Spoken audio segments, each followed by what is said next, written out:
Well, the Center for Energy Technology is something that we've actually been dreaming about and wanting to do for some time. It really represents the best of the tradition and legacy of this company that's been around for 150 years, but it also represents the future as it relates to the broader discussion about sustainability and green building.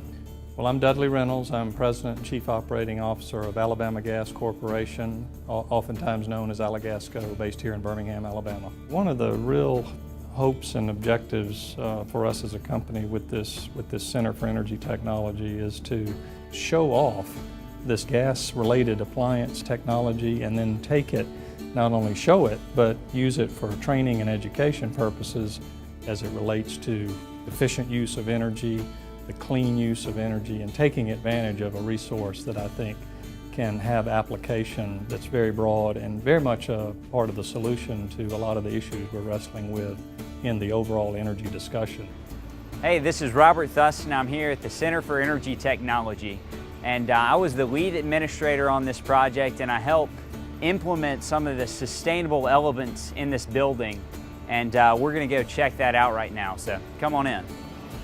What we were thinking is, how can we have the best technology in this building that would be the most energy efficient? And we started above the bathroom. We've actually got a tankless water heater over there, as well as a desiccant unit. It takes moisture out of the air so we don't have to heat or cool the air as much as we would otherwise. We ended up recycling 90% of the materials that came out of this building, whether it was old kitchen equipment, old furniture, concrete, even the site fill dirt. None of that stuff went to the landfill.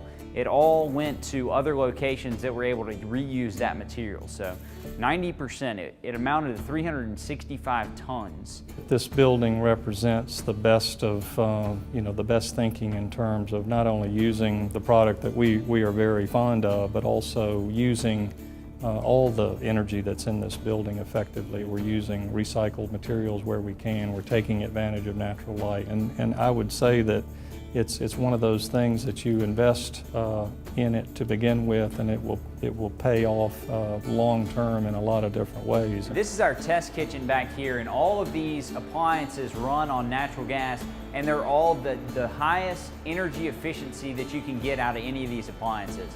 All right, this is our gas heat pump that runs the heating and cooling for the building, and it's typical that you don't see a heat pump that runs off natural gas, but this is a cutting-edge technology. We're very proud to have this here in our area, and we're going to be testing it for the next year or two, and then we're going to be showing it to people as they come over to our building. We were green before it was cool, is the way we look at it. I mean, natural gas is this wonderful fossil fuel. We recognize we're in the fossil fuel space, but it's incredibly efficient. It's an efficient delivery system, and it's a very clean burning fuel. It's domestic, it's plentiful now. We recognize the need for alternatives or supplements to these basic fossil fuels, but frankly, I think we're going to be a fossil fuel-based economy for some time, and if that's the case, we would argue that natural gas has a very prominent place in the overall energy discussion.